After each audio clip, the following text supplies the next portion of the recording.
ভালো থাকার জন্যে মানুষের কাজ করাটা প্রয়োজন এবং সেই কাজ করার দরুন যদি সে ভালো আর্নিং করতে পারে তাহলে সেটা তাকে উপরন্তু বেশি খুশি প্রদান করে।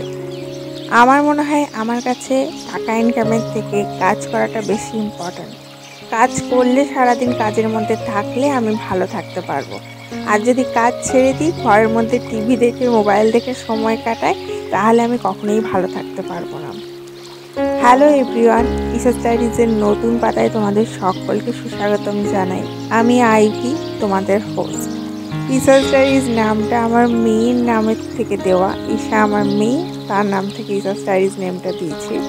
আমার নাম আইভি, আমি তোমাদের হোস্ট। আবহাওয়া দপ্তর জানিয়েছে যে মঙ্গলবার অবধি নাকি কন্টিনিউয়াস বৃষ্টি হবে। বিশাল একটা বৃষ্টি না হলেও ঝিরিঝিরি করে এক প্রকার বৃষ্টি হচ্ছে। তবে ইলশেগুড়ির মতো যে বৃষ্টিটা হচ্ছিল তার থেকে একটু বেটার বৃষ্টি হচ্ছে। বৃষ্টি হোক কি ভূমিকম্প আসুক কি শীত হোক কি গ্রীষ্ম হোক, বাচ্চাদের স্কুল পাঠাতেই হবে। আমাদের একটা সময় ছিল যখন আমাদের স্কুল ছুটি মানে একটা বিশাল এনজয়মেন্টের ব্যাপার ছিল, বিশাল আনন্দের দিন ছিল।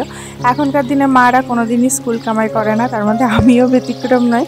বৃষ্টি হোক আর যাই হোক মেয়েকে সকালে রেডি করে স্কুল পাঠিয়ে দিয়েছি।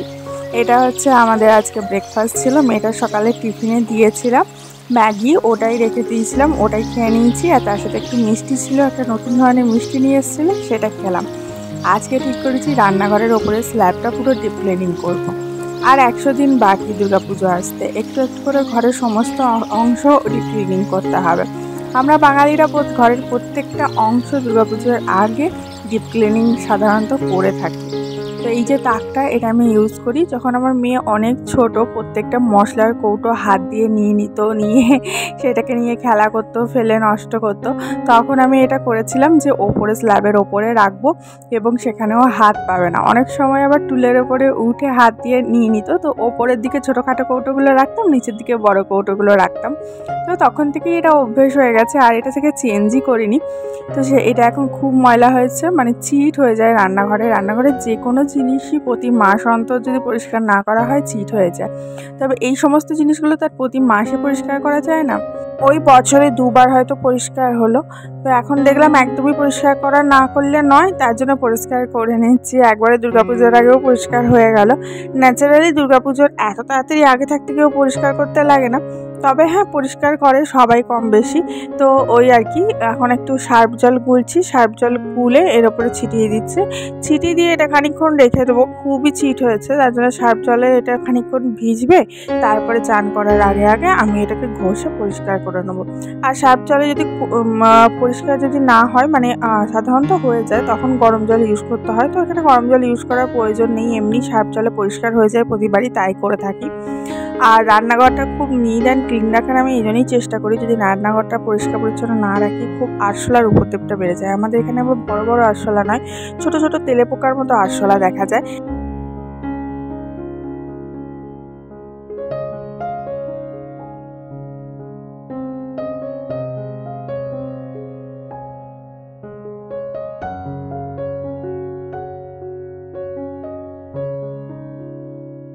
গতকাল রাত্রেবেলা ফেরার সময় আটা এনে রেখেছিল হাজব্যান্ড মশাই, সেটাকে আজরাবার সময় পায়নি।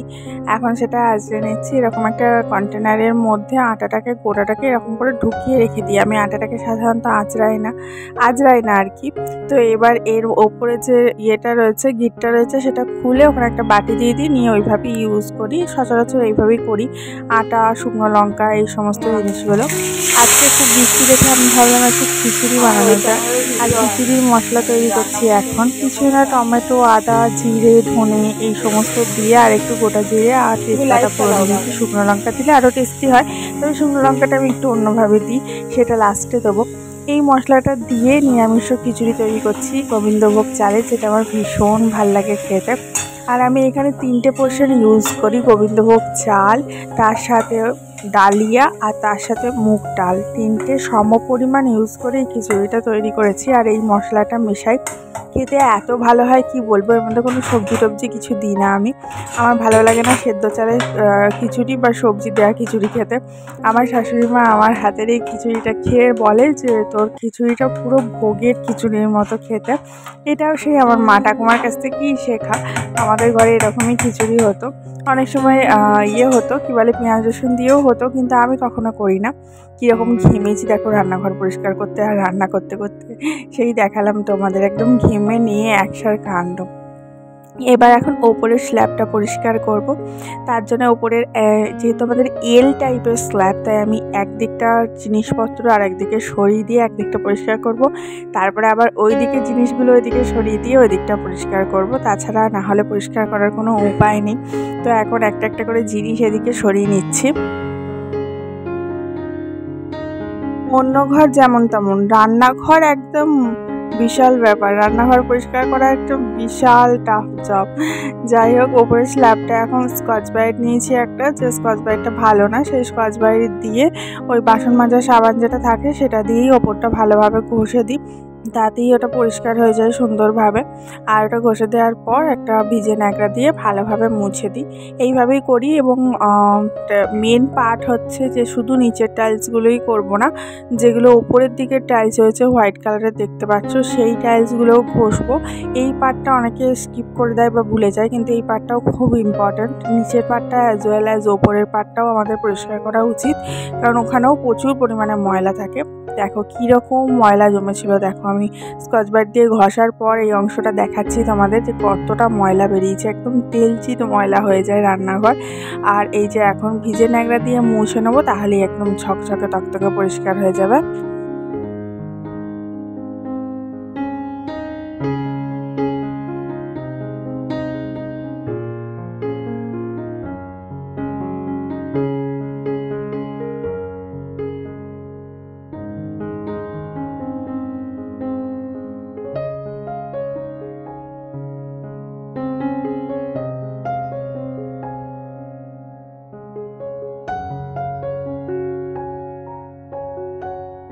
ফাইনালি ডান। দেখো এবার পরিষ্কার করার পর একদম সাজিয়ে গুজিয়ে রেখেছি, দেখো বেশ ভালো লাগছে দেখতে, তাই না?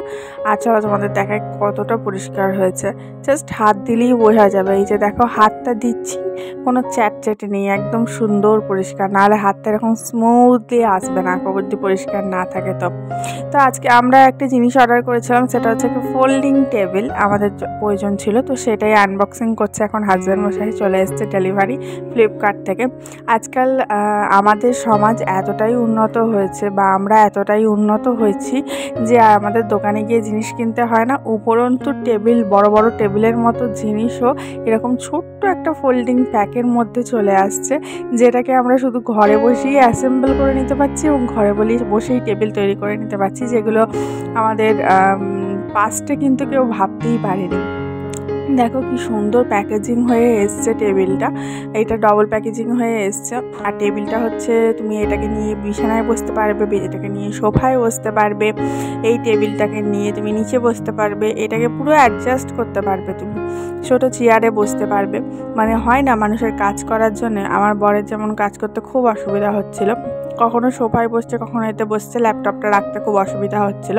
তো এই যে দেখো ফোল্ডিং করে প্রত্যেকটা জিনিস এসছে, এবং এগুলো অ্যাসেম্বল করার জন্য যেগুলো দরকার হয় সেগুলোও পর্যন্ত ছোট ছোট মিনি সাইজে সব পাঠিয়ে দিয়েছে। আর সুন্দর অ্যাসেম্বল হয়ে গেল, সেটা পরের দিন দেখাচ্ছি। এখন আমি ভিডিও করতে পারিনি, কারণ আজকে আমি রান্নাঘর পরিষ্কার করছিলাম, ভীষণ চাপে ছিলাম। তো এখন রান্নাবান্না কমপ্লিট করে নিয়ে চলে এসেছি এইখানে এটা পরিষ্কার করতে। এই তাকটা আগে পরিষ্কার করে তুলে দিই, তারপরে অন্য কথা।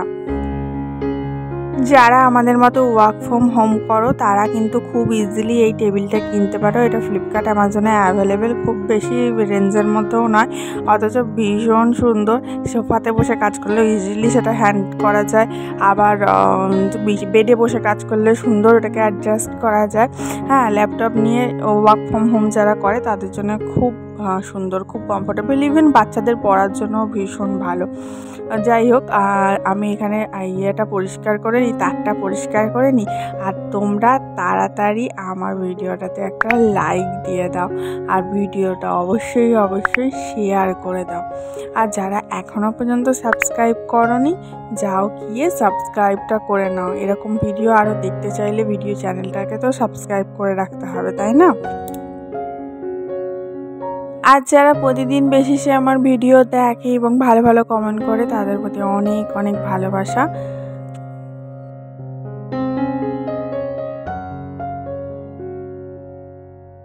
আমি এই সমস্ত ক্লিনিংয়ের কাজ যখন করি তখন চেষ্টা করি কোনো স্কচ ব্রাইট দিয়ে করে নেওয়ার, এবং তারপরে সেই স্কচ ব্রাইটটা ফেলে দেওয়ার বা কাপড়টা ফেলে দেওয়ার। পুরোনো জিনিস দিয়ে করে সেটাকে ফেলে দিই, পরিষ্কারও করে রাখা যায়, বাট সেটা করি না।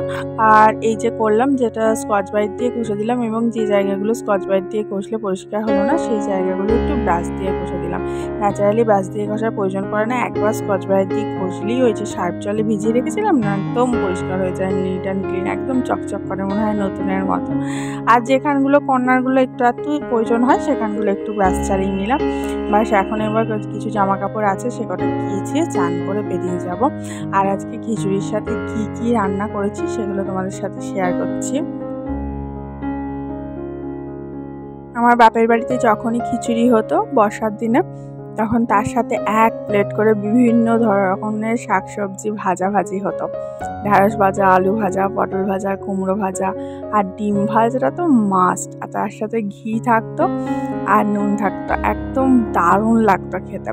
তো আমি কিন্তু আজকে নিরামিষও করেছি, আমি আজকে আঁশের দিকে যাইনি। আর আমার বর একটু নিরামিষ খিচুড়িটাই পছন্দ করে, ও এমনিতে খিচুড়ি খেতে চায় না, কিন্তু আমি যেহেতু করি আমার হাতে সমস্ত রান্নাই খাই, বলে যে ভালো হয় নাকি সমস্ত রান্নায়। তো আজকে আমি নিরামিষই রান্না করেছি।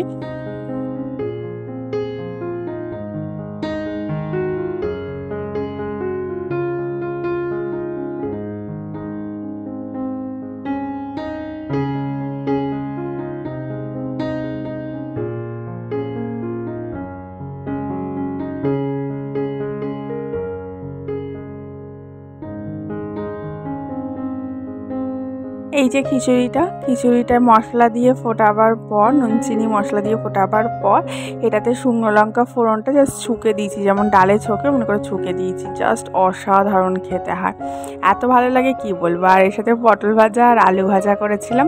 যেহেতু রান্নাঘর পরিষ্কার করেছিলাম তার জন্য খুব বেশি করতে পারিনি। আর এটা হচ্ছে আম পোড়া মাখা, আমটাকে পুড়িয়ে তার মধ্যে নুন, চিনি, একটু তেল আর ধনেপাতা দিয়ে মাখা করেছি।